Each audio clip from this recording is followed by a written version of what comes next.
बर्फ का घर और दादी की कहानी। बहुत समय पहले की बात है। एक ठंडी और बर्फीली घाटी में एक छोटी सी चिड़िया रहती थी। उसका नाम प्यारी था। प्यारी एक बहुत ही मेहनती और खुशमिजाज चिड़िया थी। उसे अपने छोटे से घर को सजाना और उसे सुरक्षित रखना बहुत पसंद था। एक दिन उसने सोचा कि इस साल ठंड बहुत ज्यादा बढ़ने वाली है, तो क्यों ना एक नया घर बनाया जाए जो बहुत मजबूत और गर्म हो। चिड़िया के पास इतना बड़ा घर बनाने के लिए लकड़ी और पत्तियां नहीं थीं, लेकिन उसने ठान लिया था कि वह कुछ नया और अलग करेगी। उसने बर्फ का उपयोग करने का निर्णय लिया। बर्फ तो बहुत मजबूत होती है। अगर इसे सही तरीके से जमा लिया जाए तो मेरा घर ठंड से बचने के लिए पूरी तरह से सुरक्षित होगा। चिड़िया ने सोचा और बर्फ की तलाश में निकल पड़ी। वह बहुत देर तक बर्फ के टुकड़ों को इकट्ठा करती रही।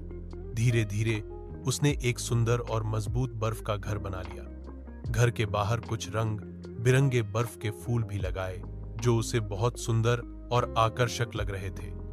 चिड़िया ने घर के अंदर भी बर्फ को जमा किया और उसके अंदर बहुत सारा नरम बर्फ डाल दिया, जिससे वह आराम से सो सके। जब घर तैयार हो गया तो प्यारी चिड़िया बहुत खुश हुई। उसने घर के बाहर खड़ा होकर अपनी मेहनत को देखा और फिर खुशी से चहचहाई। वह समझ गई थी कि बर्फ का घर कितना खास और अद्भुत हो सकता है, खासकर अगर उसे सही तरीके से बनाया जाए। लेकिन तभी चिड़िया को एक बात ध्यान आई।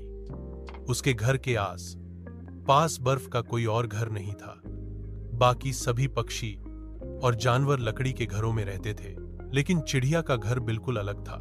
अब उसे यह डर था कि कहीं बाकी के पक्षी और जानवर उसका मजाक न उड़ाएं। परंतु वह जानती थी कि जो उसने किया था वह उसकी मज़ की लाजरहा था।